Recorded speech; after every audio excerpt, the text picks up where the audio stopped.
कृष्णा दोस्तों, कैसे हैं आप लोग। आई होप सब लोग बहुत अच्छे से होंगे और अपने अपने घरों में बहुत बहुत खुश होंगे। तो चलिए आज के ब्लॉग की शुरुआत करती हूँ। आज के ब्लॉग की शुरुआत होती है एक DIY इंसेंस होल्डर से। तो यहाँ पे मैंने ये जो प्लास्टिक की थर्मोकोल वाली शीट आती है उससे मैंने एक इस तरीके से राउंड कट कर लिया है, क्योंकि मैंने एक कैप लिया था। मेरी एक बॉटल थी जो टूट गई थी, तो उसके एक कैप को मैंने एज अ बेस यूज़ करना था। तो उसके ही शेप और उसके ही साइज़ का मैंने ये प्लास्टिक की थर्मोकोल शीट से ये राउंड कट निकाल लिया। उसको ऑरेंज कलर से मैंने कलर करके उस ढक्कन में, यानी उस जो भी बॉक्स का ढक्कन था मेरी बॉटल का, उसमें लगा के सेट करके रख दिया है। अब मैंने यहाँ पे ली हैं 3 लकड़ी की डंडियाँ, जो मैं नीचे से जाके मैंने गार्डन के, जो सोसाइटी का जो गार्डन है वहाँ से लेके आई हूँ। सूखी लकड़ियाँ तीनों को मैंने सेम साइज़ की कट करके रख ली है और अब मैं इस तीनों पे कलर कर रही हूँ ग्रीन कलर। तो एक एक करके मैंने पट्टियाँ, ये जो लकड़ियाँ हैं इनको उठाया है और इनको मैंने ग्रीन कलर से कलर करना शुरू कर दिया है। तो आप इस तरीके से घर में जो आपकी वेस्ट चीज़ें हैं जो टूट जाती हैं या उनका कोई पार्ट बचा रह जाता है, तो आप उन सब चीज़ों को यूज़ करके, सिर्फ बची हुई चीज़ों से यूज़ करके आप बहुत ही अच्छा सा घर के लिए DIY बना सकते हो ऐसा। तो यहाँ पे मैंने तीनों लकड़ियाँ कलर करके उनको रख दिया सूखने के लिए। उसके बाद आ जाइए आज के वीडियो में जो मेन कंटेंट है वो शेयर करती हूँ आपके साथ। आज की वीडियो में मैं आपके साथ शेयर कर रही हूँ कि बच्चों के एग्ज़ाम अगर आ गए हों, आसपास ही हों, और तो हमें उनकी तैयारी करवानी हो तो किस तरीके से हम उनका टाइम टेबल सेट कर सकते हैं। तो यहाँ पे मैंने सब्जेक्ट वाइज सारे जो चैप्टर्स मैंने अब एग्ज़ाम में उनको रेडी करवाने हैं वो सब लिख करके मैंने हर सब्जेक्ट के यहाँ पे रख लिए हैं। जैसे कि मैंने EVS के चैप्टर्स लिख लिए, सारे इंग्लिश के लिख लिए, और अब ग्रामर का पोर्शन आया इंग्लिश में। ये मैं नहीं अभी करवा रही क्योंकि अभी मुझे नेक्स्ट वीक में घर जाना है, यानी अपने नेटिव प्लेस पे, जहाँ मुझे घर में एक शादी का फंक्शन अटेंड करना है। तो वहाँ से आने के बाद मैं ग्रामर का पोर्शन करवाऊँगी। जाने से पहले जो जो चीज़ें मुझे करवानी है वो सारे चैप्टर्स मैंने सब्जेक्ट वाइज लिख के यहाँ पर रख लिए हैं। तो EVS में देखिए कुछ चैप्टर्स हैं जो मैंने रेडी करवा दिए हैं पाखी को, तो उनको मैं टिक करती जा रही हूँ यहाँ पे, जो चैप्टर्स रेडी हैं, यानी जिनका मुझे सिर्फ और सिर्फ रिवीजन लेना है। तो 3 चैप्टर्स EVS में रेडी हैं, 2 चैप्टर रह जाते हैं जो मुझे बिल्कुल उसको एक्सप्लेन करके, लर्न करवा के, उसकी राइटिंग करवा के उसको देखना है, रेडी करवाना है। सेकेंड सब्जेक्ट आता है इंग्लिश का। इंग्लिश में मैंने 2 चैप्टर्स उसके करवा दिए हैं। सिर्फ 1 चैप्टर यहाँ पे रहता है, बीरबल कैचेस द थीव्स। उसके बाद आती है मैथ्स की बारी। मैथ्स में लगभग ऑलमोस्ट सारा सिलेबस उसका मैंने कंप्लीट करवा दिया है। सिर्फ एक चैप्टर रहता है ग्राफ्स, तो वो भी मैं करवा दूँगी। फिर आ जाते हैं मेन सब्जेक्ट हिंदी। हिंदी पे भी जो चैप्टर्स मैंने करवा दिए हैं उनको मैंने टिक कर दिया, बट अभी हिंदी में 3 चैप्टर्स रहते हैं करवाने के लिए।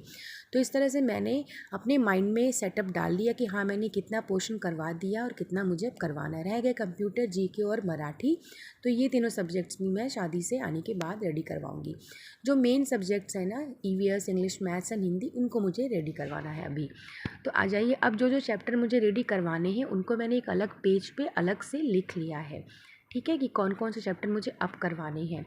तो मैंने डेज़ काउंट कर लिए कि मेरे पास अभी हैं कितने दिन। टोटल दिन मेरे पास रहते हैं 7, और 18 जनवरी से लेके 24 जनवरी तक का दिन ही मेरे पास है। तो उसके अकॉर्डिंगली मैंने डेट वाइज सब कुछ यहाँ पे सेट कर लिया था कि किस किस डेट को मुझे कौन कौन से चैप्टर्स करवाने हैं। जैसे मैथ्स का जो एक ग्राफ चैप्टर था उसके लिए मैंने डेट डिसाइड की है यहाँ पे 19 जन।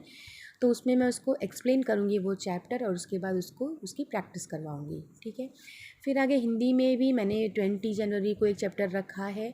हिंदी में मैंने 2 चैप्टर रखे हैं 20 जनवरी को। फिर आ गया EVS में अगर हम देखें तो 21 जनवरी को मैंने एक्सप्लेनेशन, लर्निंग और राइटिंग रखी है डिज़ास्टर्स की चैप्टर की। इंग्लिश में देखिए तो बीरबल कैचेस द थीव मैंने 22 जनवरी को रखा है, जो मैं एक्सप्लेन करूँगी, लर्न करवाऊँगी और राइटिंग करवाऊँगी। इसी तरीके से फ्यूल्स एंड व्हीकल चैप्टर मैंने रख दिया EVS का 23 जनवरी को। और फिर आ जाती हूँ हिंदी वाले पोर्शन में मैंने दोनों जो लास्ट चैप्टर बचा तो उसको रखा है लास्ट 24 जनवरी को। तो इस तरीके से आप देख सकते हैं मैंने एक एक चैप्टर डिवाइड कर दिया डेट और डे के अकॉर्डिंग, और अब मैं उसी डेज पे उनको रेडी करवा दूँगी। तो घर जाने से पहले पूरा सिलेबस एग्ज़ाम के लिए बाकी का रेडी हो जाएगा और मैं निश्चिंत होकर घर जाके शादी इंजॉय करूँगी। तो चलिए, जब तक मैंने टाइम टेबल रेडी किया उतनी देर में धूप में मेरी तीनों डंडियाँ और ये सब जितनी जितनी चीज़ें थी सब कलर होकर के सूख गई थी। यहाँ मैंने 2 जो दिए हैं मेरे ने, जो मैंने दिवाली पे यूज़ किए थे वो लिए हैं, एक मटकी दिया और एक ये दिया जो मैंने दिवाली पे कलर किया था। तो चलिए अब इस मटकी को उठाती हूँ, इसके बैक पोर्शन में लगाया मैंने ग्लू, और जो मैंने एक बेस रेडी किया था ढक्कन से बॉटल की, उस पर मैंने उस मटकी को चिपका दिया। अब इन तीनों डंडियों को लेना है और इनको इस तरीके से ग्लू के साथ हमें इस मटकी और इसके बेस को एक साथ लेते हुए स्टिक करना है कि मटकी और बेस दोनों पे ये डंडियाँ अच्छे से चिपक जाएँ। तो 3 साइड से हमें इन तीनों डंडियों को लगाना है। आपको ध्यान देना होगा कि इक्वल डिस्टेंस होना चाहिए तीनों डंडियों के बीच में, यानी मटकी का जो पोर्शन आप छोड़ोगे डंडियों के बीच में, उनके बीच का गैप बिल्कुल सेम होना चाहिए, तभी जो दिया है वो ऊपर लकड़ियों के का जो स्टैंड बना रहा है ना, उसके ऊपर आराम से बैठ सकेगा। तो इस तरीके से मैंने तीनों जो डंडियाँ थी वो इक्वल डिस्टेंस पे मटकी पर मैंने स्टिक कर दी हैं बेस को साथ में लेते हुए। तो लगभग ये रेडी हो चुका है, सूख भी गया है ग्लू अच्छे से। तो चलिए अब दिए को इसके ऊपर प्लेस कर देते हैं और इसका फाइनल लुक देखते हैं। तो इस तरीके से मैंने एक DIY इंसेंस होल्डर यहाँ पे रेडी कर लिया। ये जो एक लकड़ी थी इसमें कुछ पोर्शन ऐसे निकला हुआ सा था, जैसे ब्रांचेस निकल जाती, तो उस पर मैंने यहाँ पे थोड़ा सा डेकोरेटिव करने के लिए इस पोर्शन को, उस लकड़ी के, मैंने एक यहाँ पे बेल स्टिक कर दी ग्लू से, तो थोड़ा इसका लुक और अच्छा हो गया। तो ये बन गया जी हमारा DIY इंसेंस होल्डर। चलिए अब इसकी लाइटनिंग कर देते हैं। तो इस मटकी में मैं प्लेस करने जा रही हूँ एक कैंडल, ठीक है, टी लाइट कैंडल। उसको मैंने जला दिया और दिए के ऊपर मैंने रख दिए कुछ लौंग और दालचीनी के टुकड़े। तो जैसे जैसे इस कैंडल की फ्लेम से दिया हीट होगा तो लौंग की जो भीनी भीनी सी खुशबू है दालचीनी की, वो पूरे रूम में फैल जाती है। और रात में इसका लुक बहुत ही प्यारा आ रहा था, खुशबू तो फैल ही गई थी पूरे रूम में, देखने में भी ये बहुत ही सुंदर लग रहा था। तो घर में बची हुई चीज़ों से आप भी इस तरीके से DIY इंसेंस होल्डर बना सकते हो और अपने घर को खुशबू से और खूबसूरती दोनों से सजा सकते हो। तो ये बहुत ही प्यारा लग रहा था देखने में। मैं काफ़ी देर तक इसके पास ही बैठी रही और इसको देखती रही। मटकी बड़ी प्यारी लग रही थी, उसके अंदर से इस तरीके से कैंडल की जो फ्लेम निकल रही थी ना, वो बहुत बहुत ही सुंदर लग रही थी।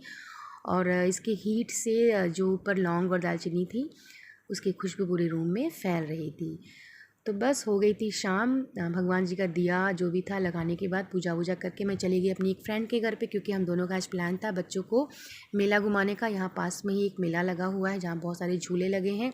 तो हम सब रेडी होकर के बस निकल लिए मेले की तरफ। बच्चे बड़े खुश थे कि आज तो बहुत मज़ा आने वाला है। और मेरी फ्रेंड का बेटा तो बिल्कुल हीरो स्टाइल में रेडी हुआ था, छोटा वाला, और बच्चे बहुत इंजॉय कर रहे थे। थोड़ी थोड़ी ठंड शाम के समय यहाँ पे मुंबई में भी पड़ रही, तो बच्चों को हम लोगों ने जैकेट्स वगैरह पहना दिए थे। तो चलिए आ गए हम लोग मेले में। यहाँ पे बड़ी अच्छी अच्छी शॉप्स लगी थी, टॉयज़ की, ऑर्नामेंट्स की, ईयररिंग्स की, मतलब जो जैसे मेले में जो टिपिकल चीज़ें होती ना, वो सारी चीज़ें थी। तो बस हम सब देखते हुए जा रहे थे और फिर हमने जायंट व्हील पे हम बैठ गए और बच्चों के साथ हमने भी झूले की इस राइड को खूब अच्छे से एंजॉय किया। बच्चे बहुत खुश थे। थोड़ी देर में पाकी के पापा भी आ गए मेले वाली जगह पे, और फिर मैं और मेरी फ्रेंड चले गए शॉपिंग करने के लिए कि देखते हैं क्या मिलता है वहाँ पे, वो देखते हैं। और बच्चों को हमने छोड़ा उसके पाकी के पापा के साथ। तो आगे जो भी राइड्स लेनी थी झूलों की उन्होंने बच्चों को करवाई और इस तरीके से बच्चों ने खूब इंजॉय किया शाम को मेले में घूम करके। तो आप देख ही सकते हैं बच्चों के चेहरों की खुशी, कितनी ज़्यादा उनको मस्ती आ रही है और कितना खुश हैं वो लोग। तो छोटे छोटे से पल होते हैं जो बच्चों को याद रहते हैं। तो इस तरीके की चीज़ अगर आपके आसपास भी हो रही हैं, मेले वेले लग रहे हैं, तो बच्चों को ज़रूर लेके जाइए वहाँ पे। बचपन है उनका, उन्हें खुल करके जीने दीजिए। फिर हम आ गए घर वापस और अब बनाना था मुझे डिनर में आज मेरा प्लान है पालक पनीर बनाने का। मसाला मैंने यहाँ पे भून करके रेडी कर लिया है। पालक वालक मैं कट करके धो करके गई थी, क्योंकि मुझे आके पता था कि काम करना पड़ेगा, तो मैं सब कुछ रेडी करके ही घर से गई थी शाम को मेले में। फिर मैंने पालक को यहाँ पे अच्छे से ग्राइंड कर लिया मिक्सर ग्राइंडर में, उसका एक बहुत ही पतला और फाइन सा पेस्ट बना लिया ग्रेवी के लिए। तो चलिए अब देखते हैं, मसाले हमारे रेडी हो गए हैं भून करके। तो अब मैं उसमें डाल दूँगी ये सारे पालक। तो पालक को मैंने डाल दिया है मसालों में और उसको भुनने के लिए मीडियम फ्लेम पे रख दिया है। जब तक वो भुन करके रेडी होगी तब तक चलिए मैं अपना बाजरे का आटा रेडी करती हूँ। आज मैंने थोड़ा ट्विस्ट किया है, मैं यहाँ पे सोच रही थी कि सिंपल रोटी ना बना के मैं बाजरे की रोटी बनाती हूँ पालक पनीर के साथ। तो मैंने लिया है बाजरा, बेसन और गेहूँ का आटा, तीनों को मिक्स करके मैं रोटी रेडी करूँगी, रोटी का आटा। तो चलिए इनकी मिक्सिंग कर लेते हैं। डो बनाने से पहले अच्छे से इन तीनों को मिक्स कर लेना है, गेहूँ, बेसन और बाजरे के आटे को, और थोड़ा नमक डाल के उसके बाद मैंने अच्छे से एक अच्छा सा स्मूथ सा आटा रेडी कर लिया। तो बस उधर मेरी जो सब्ज़ी थी वो भी लगभग रेडी हो रही थी। अब मुझे लगता है कि पालक इतनी देर में मेरा रेडी हो गया था। तो उसके बाद आटा वाटा साना मैंने बाजरे का, और पालक में मैंने डाल दिए पनीर के टुकड़े जो मैंने घर में ही बनाए थे दूध फाड़ के, क्योंकि मैं घर में ही रेडी करती हूँ पनीर। और इस तरीके से ग्रेवी लगा के मैंने पालक पनीर की सब्ज़ी रेडी की। और उसके बाद मिट्टी का तवा निकाला, क्योंकि आज बननी है बाजरे की रोटी, तो लोहे के तवे पे तो बनाऊँगी नहीं मैं, तो मैंने मिट्टी के तवे पे अपनी पतली पतली सी इस तरीके से बाजरे की रोटी सेक ली और डिनर रात का रेडी किया। तो आज का व्लॉग बस दोस्तों यहीं तक था। ये छोटा सा ही व्लॉग था। अगर आपको किसी भी रीज़न से ये व्लॉग अच्छा लगा हो, कोई भी पार्ट इस वीडियो का आपको अच्छा लगा हो, तो वीडियो को लाइक किए बिना मत जाइएगा। चैनल पे न्यू है तो चैनल को सब्सक्राइब कर लीजिएगा। क्रिएटिव लाइफ विद कीर्ति में ऐसे ही मैं नए नए वीडियोज़ आपके लिए लाती रहती हूँ, और आप सबसे आशा करती हूँ कि मेरी वीडियोज़ आप लोगों को अच्छे लग रहे होंगे। तो चलिए फिर मिलती हूँ नेक्स्ट वीडियो में आपसे किसी न्यू क्रिएटिविटी के साथ, क्रिएटिव लाइफ विद कीर्ति में। तब तक के लिए हैप्पी रहिए, खुश रहिए, लाइफ को एंजॉय करते रहिए। राधे राधे।